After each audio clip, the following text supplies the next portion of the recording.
নমস্কার বন্ধুরা, আমি তুহিন আর আমার কিচেনে আপনাদের সবাইকে স্বাগত।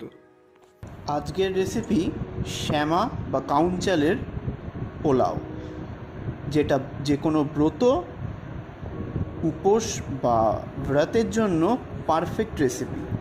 তাহলে চলুন দেখে নেওয়া যাক। পোলাও বানাবার জন্য প্রথমে একটা বোল নিয়ে নিলাম। তারপর এর মধ্যে নিয়ে নেব 1 কাপ মতো শ্যামা চাল বা সামাক চাল, যেটাকে ব্যানিয়ার্ড মিলেট বলে পরিচিত। এটা এক প্রকারের মিলেট, কোনো চাল না। লোকাল ভাষায় শ্যামা চাল বা কাউন চাল বলেই সবাই চেনে, এবং যে কোনো ব্রত বা উপোসের দিনেই এটাকে খাওয়া হয়। খিচুড়ি বা পোলাও, পায়েস, এই জাতীয় জিনিস। এরপর প্রয়োজন মতো জল দিয়ে চালটাকে ভালো করে ধুয়ে নিতে হবে, যতক্ষণ না পর্যন্ত এর ভেতর থেকে স্টার্চটা সরে যায়, মানে জলটাকে একদম স্বচ্ছভাবে দেখা যায়, এরকমভাবেই ধুতে হবে। ভালো করে চালটাকে ধুয়ে নিয়েছি দেখুন। এরপর আমি এর মধ্যে জল দিয়ে 10 থেকে 12 মিনিটের জন্য ভিজিয়ে রাখবো। আর জলটা কতটুকু দিতে হবে সেটার মাপটা আপনাদেরকে বলছি।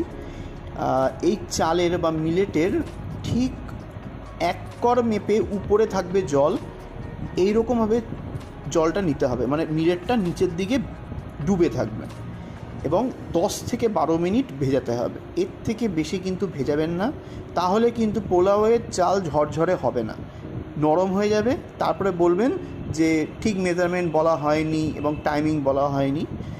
এইটাই হচ্ছে আসল টাইমিং, ঠিক এই টাইমটা ফলো করবেন, দেখবেন একদম পোলাওয়ের চাল ঝরঝরে হবে। এবার শ্যামা চাল এর পোলাও বানানোর জন্য আমি কিছু সবজি কেটে নিয়েছি। আপনি আপনাদের পছন্দ মতো সবজি কেটে নিতেই পারেন। প্রথমে আমি নিয়ে নিয়েছি একটা মিডিয়াম সাইজের আলু। দেখুন, ঠিক এরকমভাবে আমি কেটে নিয়েছি, একটু ছোট সাইজের কিউব কাট করে। একটা আধখানা ক্যাপসিকামকে ঠিক সেম মাপেরই চৌকো চৌকো করে কেটে নিয়েছি।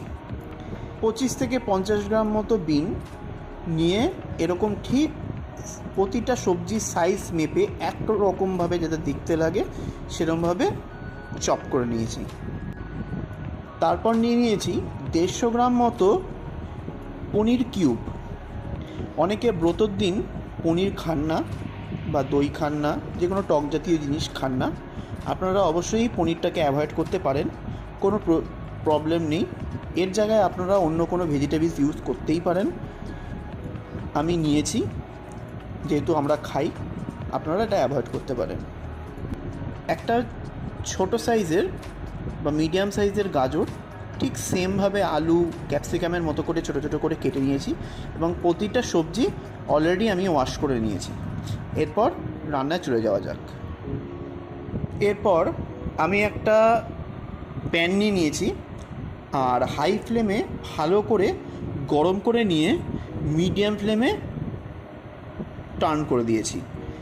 প্যানটা গরম হয়ে যাবার পর এর মধ্যে আমি 1 টিস্পুন মতো রিফাইন অয়েল মানে সাদা তেল আর 2 টিস্পুন মতো গাওয়া ঘি দিয়ে দিয়েছি। লো মিডিয়াম ফ্লেমে এটাকে ভালো করে একটু গরম করে নেব। গরম করে নেওয়ার পর প্রথমে আমি পনির কিউবগুলো ভালো করে ভেজে নেব।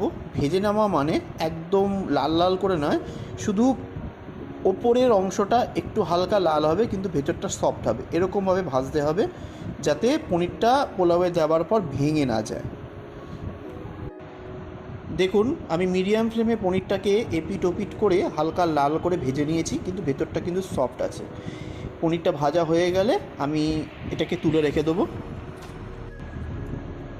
এরপর আমি সেম তেলের মধ্যে 2 টেবিল স্পুন মতো গোটা কাজু আর আপনার 1 টেবিল স্পুন মতো চিনে বাদাম এর মধ্যে দিয়ে দিলাম। দিয়ে লো মিডিয়াম ফ্লেমে একটু হালকা রোস্ট করে নিতে হবে, নিয়ে এটাকে তুলে নেব। কাজু বাদাম আর চিনে বাদামটা ভেজে তুলে নেওয়ার পর এই তেলের মধ্যে আমি 1 টেবিল স্পুন মতো সাদা তেল অ্যাড করব। করে তেলটা ভালো করে গরম হয়ে গেলে এর মধ্যে আমি 4টে এলাচ, 4 টুকরো লবঙ্গ, 3 টুকরো ছোট সাইজের দারচিনি, তারপর এর মধ্যে 1/4 টিস্পুন মতো গোটা জিরে মানে সাদা জিরে দিয়ে দেবো। এরপর এই গরম মশলাগুলোকে লো ফ্লেমে একটু হালকা ফ্রাই করে নিতে হবে। তারপর এক এক করে এর মধ্যে গাজর, আলু আর বিন এটাকে দিয়ে একটু ফ্রাই করে নিতে হবে, লো মিডিয়াম ফ্লেমে ফ্রাইটা করতে হবে। আর ক্যাপসিকাম আমি এই মুহূর্তে দেবো না, ক্যাপসিকাম যেহেতু নরম সেটা আমি একটা সময়ের পরে দেব। কোন সময়ের পরে দেব এবং দিতে হবে সেটা অবশ্যই ফলো করুন। গাজর, আলু আর বিনটাকে হালকা সটে করে নিয়েছি, মানে একটু হালকা লো ফ্লেমে ফ্রাই করে নিয়েছি। এরপর আমি এর ওপর থেকে পরিমাণ মতো একটু সৈন্ধব লবণ বা সন্ধক লবণ দিয়ে দেবো। যে কোনো ব্রত বা উপোসের দিনে আমরা নর্মাল নুন খাই না, সবাই জানেন। এর মধ্যে আমরা সৈন্ধব লবণই খাই। তো এর মধ্যে পরিমাণ মতো একটু সৈন্ধব লবণ দিয়ে একটু চাপা ঢাকা দিয়ে এটাকে ফ্রাই করে নিতে হবে, যাতে প্রতিটা সবজি নরম হয়ে যায়। সবজিটাকে ফ্রাই করে নিয়ে 10 মিনিটের জন্য আমি চাপা ঢাকা দিয়ে রেখে দিয়েছিলাম। এবার আমি 10 মিনিট পরে ফ্রাই করে নিয়ে ঢাকনাটা খুলে নেব। দেখুন আলুটা খুব ভালোভাবে সুসিদ্ধ হয়ে গেছে, কিন্তু একদম সুন্দর টেক্সচারে রয়েছে, গলে যায়নি। ঠিক এরকমভাবে আপনাকে ফ্রাই করতে হবে চাপা ঢাকা দিয়ে, আর লো ফ্লেমে করতে হবে। হাই ফ্লেমে দিলে কিন্তু তলাটা পুড়ে যাবে। সব সবজি সেদ্ধ হয়ে যাওয়ার পর ঠিক এই সময়টাতেই ক্যাপসিকাম কুচোগুলো দিয়ে দিতে হবে। দিয়ে এর সঙ্গে ঠিক ওই 20-30 সেকেন্ডের জন্য বা তার থেকে একটু বেশি একটুখানি সটে করে নিতে হবে, মানে একটু ফ্রাই করে নিতে হবে ক্যাপসিকামটাকে। ভালোভাবে সব সবজি ফ্রাই হয়ে যাওয়ার পর 10 থেকে 12 মিনিট ভিজিয়ে রাখার পর আমি ছেঁকে রেখেছি এই কাউন চালটাকে বা শ্যামা চালটাকে, এই ছেঁকে রাখা চালটাকে এর মধ্যে দিয়ে দিতে হবে। এরপর এই চালের সঙ্গে সব সবজি দিয়ে মিডিয়াম ফ্লেমে ভালো করে ফ্রাই করতে হবে। অবশ্যই ফ্রাই করতে হবে এবং চিটচিটে বা চটচটে একটা আওয়াজ হবে এরকম অবস্থা অবধি ফ্রাই করতে হবে। যদি ফ্রাই না করে সঙ্গে সঙ্গে জল ঢেলে দেন, এই চাল কিন্তু গলে একদম ফেনাভাত হয়ে যাবে। এইটা ভেজে নিলে খুব সুন্দরভাবে ঝরঝরে পোলাও তৈরি হবে যদি ভেজে নেন। শ্যামা চালটাকে ভালো করে ফ্রাই করে নেওয়ার পর এরপর আমি এর মধ্যে 1/4 টিস্পুন মতো গোলমরিচ গুঁড়ো দিয়ে দেবো। তারপরে পরিমাণ মতো একটু চিনি গুঁড়ো দিয়ে দেবো, আমি 1/4 টিস্পুন মতো দিয়েছি। এরপর যদি লাগে আপনারা টেস্ট করে এর মধ্যে দিতে পারেন। আর দিয়ে দেবো পরিমাণ মতো সৈন্ধব লবণ। তখন আমি সবজির মতো করে একটুখানি সৈন্ধব লবণ দিয়েছি। এবার আমি চালের মতো করে অল্প করে দেবো। প্রথমেই এক দাদা দেবেন না, প্রথমেই অল্প করে দেবেন। একদম শেষে যখন জল দেবেন, জলের টেস্টটা করে দেখে নেবেন। যদি একটু নুনটা বা মিষ্টিটা একটু হালকা কাটা কাটা লাগে, তার মানে বুঝবেন জল শুকিয়ে গেলে পোলাও একদম পারফেক্ট টেস্ট আসবে। আর যদি দেখেন জলে একটু মনে হচ্ছে যে নুন বা চিনি একটুখানি কম আছে, বেশ কাটা কাটা লাগছে না, তাহলে আপনাকে কিন্তু জলে অ্যাড করতে হবে। নুন, মিষ্টি আর গোলমরিচ দিয়ে একটু হালকা এদিক ওদিক করে মিক্স করে নিয়ে এর মধ্যে আমি 2টো কাঁচা লঙ্কাকে চিড়ে দিয়ে দিলাম। ঝালটা আপনারা নিজের স্বাদ অনুযায়ী দেবেন। কিছু সেকেন্ড ফ্রাই করে নিয়ে এর মধ্যে আমি 2 কাপ মতো জল দিয়ে দেবো। যে কাপ মেপে আমরা চাল মেপেছিলাম ঠিক সেম কাপ মেপেই 2 কাপ জল দিতে হবে। এই মেজারমেন্টটা কিন্তু ফলো করবেন। এই মেজারমেন্টটা ফলো করলেই একদম ঝরঝরে কিন্তু পোলাও তৈরি হবে। জলটা দিয়ে দেওয়ার পর আমি এর মধ্যে আরও 2-3টে কাঁচা লঙ্কা গোটা দিয়ে দিলাম ফ্লেভারের জন্য। এরপর আমি জলের একটুখানি টেস্ট করে দেখে নেব যে পোলাওটা পরে পারফেক্ট হবে কি না। এই সময় আপনাকে নুন চিনি দিতে হবে। আমি এখানে টেস্ট করে দেখলাম এখানে আমার একটু সামান্য নুনের প্রয়োজন আছে, তাই আমি এখানে পরিমাণ মতো সৈন্ধব লবণ আর একটু দিয়ে দিলাম।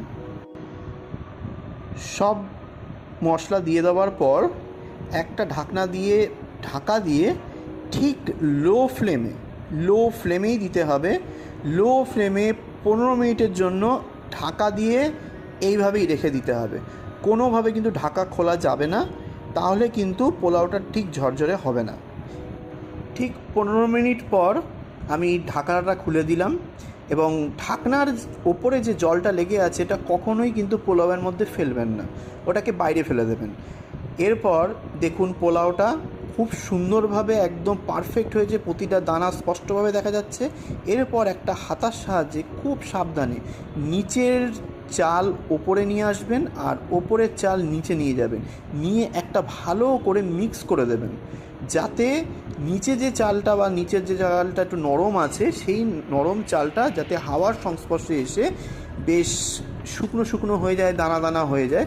অলরেডি কিন্তু সিদ্ধ হয়ে গেছে, এরপরে আর সিদ্ধ করার কোনো স্কোপও নেই। এবার চালটা ভালো করে মিক্স করে নেওয়ার পর এর মধ্যে আমি যে বাদামগুলো ভেজে রেখেছি আর পনিরটা ভেজে রেখেছি এর মধ্যে দিয়ে দেবো, দিয়ে আবারও একটু হালকা হাতে মিক্স করে দিতে হবে। একেবারে তৈরি হয়ে গেল শ্যামা বা কাউন চালের পোলাও, একদম ঝরঝরে পোলাও। যেটুকু আপনার মনে হচ্ছে স্টিকি, এরপরে ঠান্ডা হয়ে গেলে একদমই স্টিকি থাকবে না। ঠিক এরকমভাবেই আপনারা ঢাকনা খুলে বা হালকা হাতা ভেতরে দিয়ে ওপরে ঢাকনা দিয়ে ঢেকে এরম একটু ফাঁকা দিয়ে রেখে দেবেন। ঠান্ডা হয়ে গেলে পরিবেশন করুন, একদম ঝরঝরে হবে। তাহলে আজ আসলাম, নেক্সট দিন আবার একটা ভালো ভিডিও নিয়ে আপনাদের সামনে তুলে ধরব।